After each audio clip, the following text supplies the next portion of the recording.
your business, please don't get involved. I got money on my mind. So let's get this party started. Where the party at? Right here. I don't hear nothing. Right here. Where is the party? It's right here. Right Now here. I can finally hear you guys. The party is right here, and we ain't going nowhere.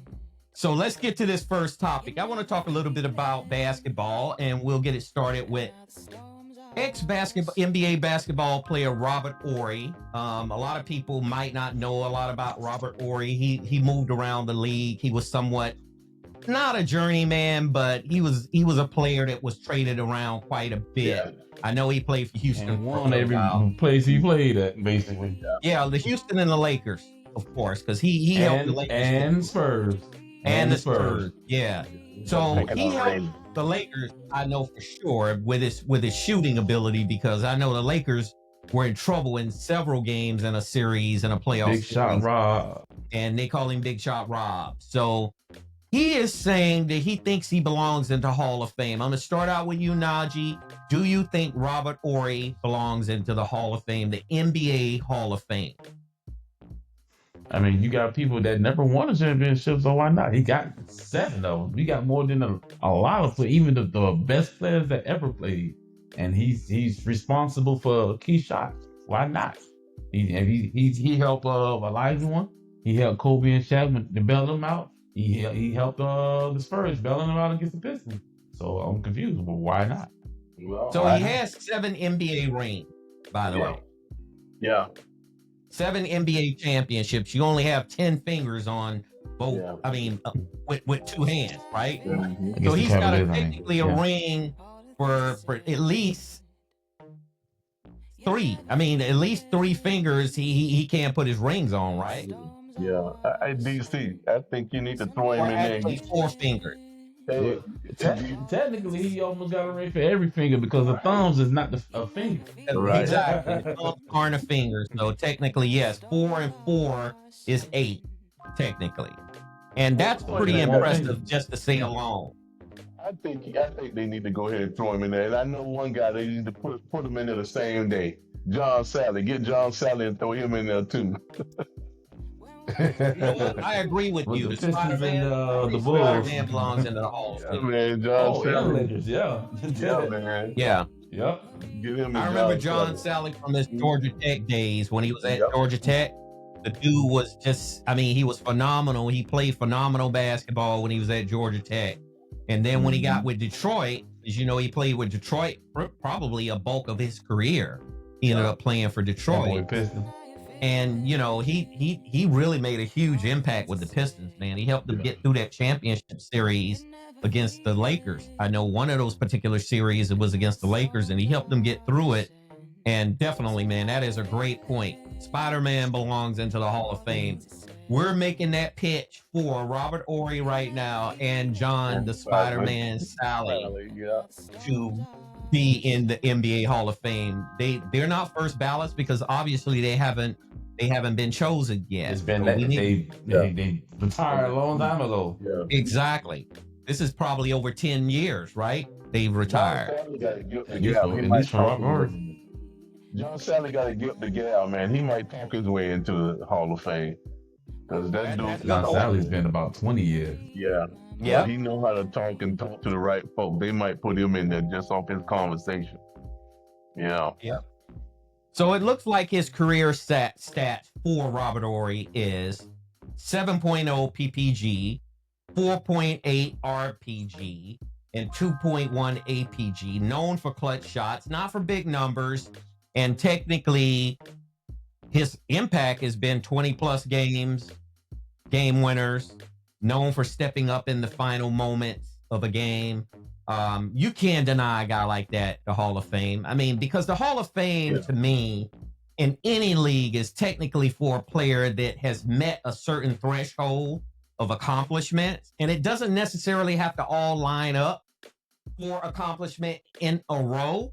But if a player has a certain threshold of accomplishment, some of the things that I just read off about Robert Horry, you can't do nothing, you can't deny him because he deserves to be at least heavily considered to be in the Hall of Fame. I mean, they have enough space in the Hall of Fame for him. I mean, they have enough space for quite a few of them that's not in the Hall of Fame, right, Isaiah? Yeah. Well, the thing is, he was never this guy who was the center of attention. You know, they always think it's got to be guys like that. But you know what? You got guys, when they the cleanup man, you give it to them. When they make things rotten the way he did, you give it to them. Because just the mere fact, you don't get that many rings by mistake. He got to be the luckiest guy in the world to keep getting these rings, because he's got to bring some type of energy to an organization for you to be on these teams, man.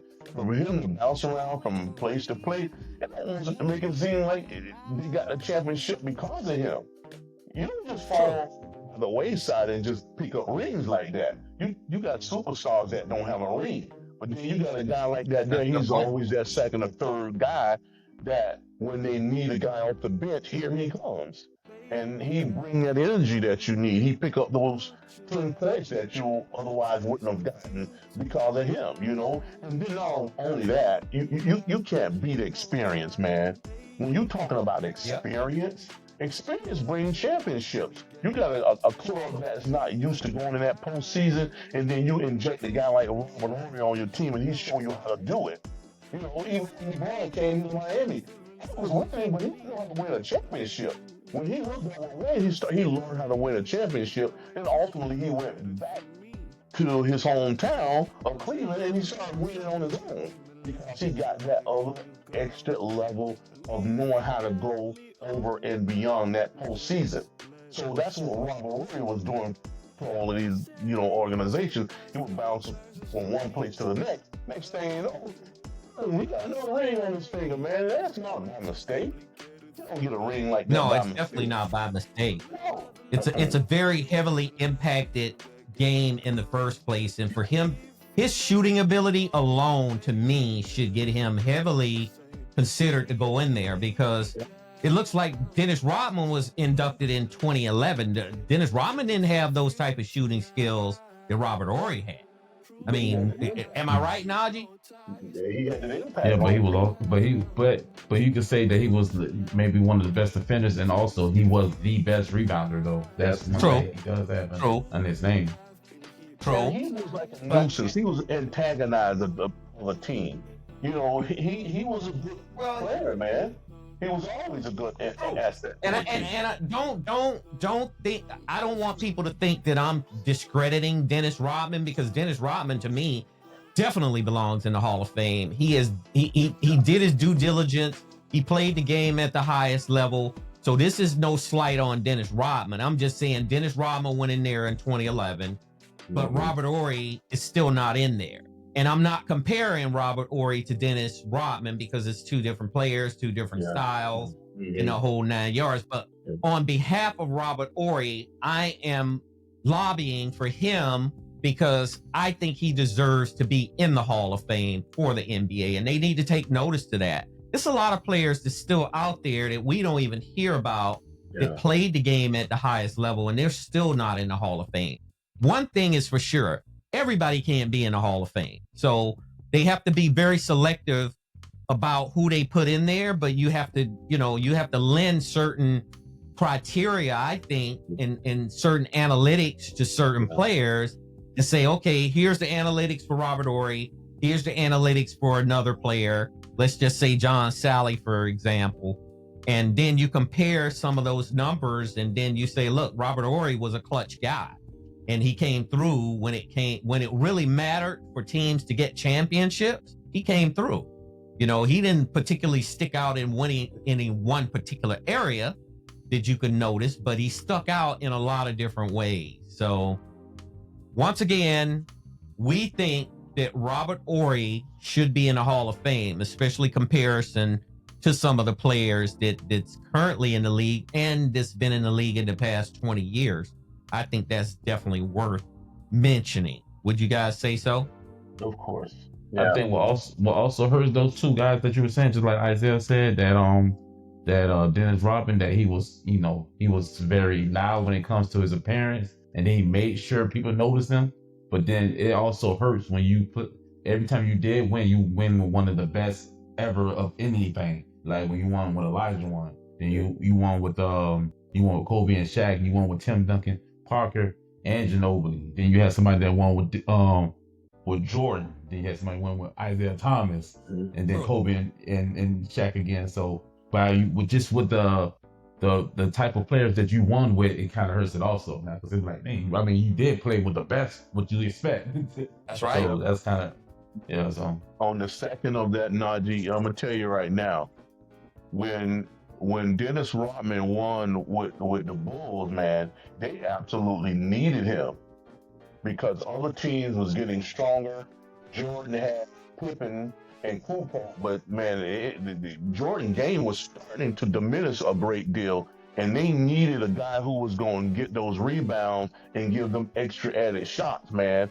And Dennis Rodman did that because remember, Dennis Rodman was acting an idiot, man, and Jordan had to put him in his place because he had to let him know that we actually need you, man. You can't carry on like a nutcase and get thrown out of games or get suspended and things of that sort where you out of the game, because we absolutely need you.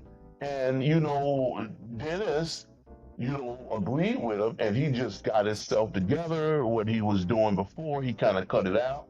He would still intimidate people. He would grab them by the rear end and get them pissed off because he was almost assaulting guys. Well, technically, Dennis Rodman was there for that purpose, to get you off balance. He was the point man to go in and just go after probably their most talented player, to get that player's concentration off the game, and that's how you do it. I mean, that's technically how you do it. I know back in the day. Yeah, it was a head game, and that he was one of the best at that in the business. I think back in the day in the 80s, ML Carr, I'll bring that name up. Most people never heard of ML Carr, but ML Carr used to play for the Boston Celtics back in that time frame in the 80s. And they would just put him in the game just to kind of stir things up a little bit. He wasn't as aggressive when it came to grabbing and doing things that Rodman did, but he did make an impact on getting the other team off balance a little bit, So we'll see how far this thing goes. I'm pretty sure Robert Horry is going to keep pretty much lobbying for himself, but we definitely, we're on point with him with.